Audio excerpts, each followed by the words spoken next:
Hanuman junction Shri Chaitanya పాఠశాల నందు సంక్రాంతి సంబరాలు ఘనంగా నిర్వహించారు. హనుమాన్ జంక్షన్ శ్రీ చైతన్య పాఠశాలలో సంక్రాంతి సంబరాలను ఘనంగా నిర్వహించారు. పాఠశాల ఆవరణాన్ని రంగవల్లులతో, మామిడి తోరణాలతో అలంకరించారు. ఈ సంబరాలలో విద్యార్థులు తమ తల్లిదండ్రులతో ఎంతో ఉత్సాహంగా పాల్గొన్నారు. పాఠశాల ఆవరణంలో ఏర్పాటు చేసిన బొమ్మల కొలువు ప్రత్యేకమైన ఆకర్షణగా నిలిచింది. భోగి మంటలు ఏర్పాటు చేసి భోగి మంటల చుట్టూ చేసిన కోలాటం అందరినీ ఆకట్టుకుంది.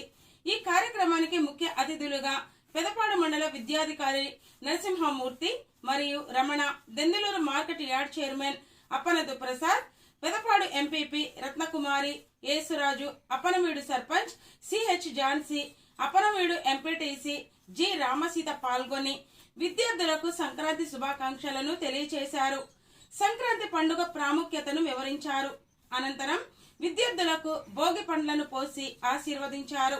ఈ సంబరాలలో శ్రీ చైతన్య పాఠశాల AGM S Parthasarathi, regional incharge Uday Bhaskar, academic coordinator Venkateswararao, dean Rahim, C batch incharge Muralikrishna, AO Ramana, primary incharge Chinaranga, pre primary incharge Ratna, ఉపాధ్యాయులు, విద్యార్థుల తల్లిదండ్రులు పాల్గొన్నారు.